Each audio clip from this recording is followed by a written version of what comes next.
Hi and welcome back to my channel. Today we're going to make one of my favorite sauces, Pico de Gallo.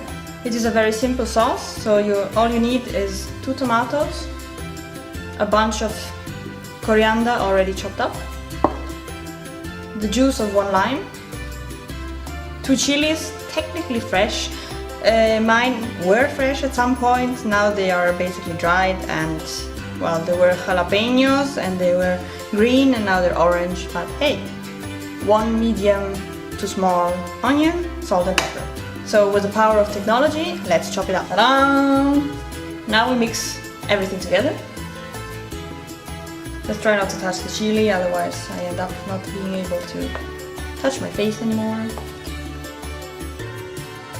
And cilantro or coriander, lime juice, salt and pepper.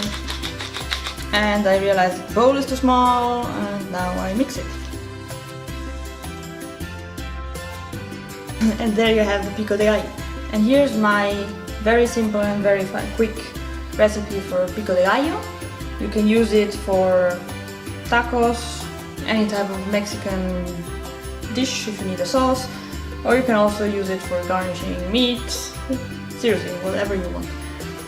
And I would be very happy if you tried out this recipe and you could send me your pictures of how it turns out with you.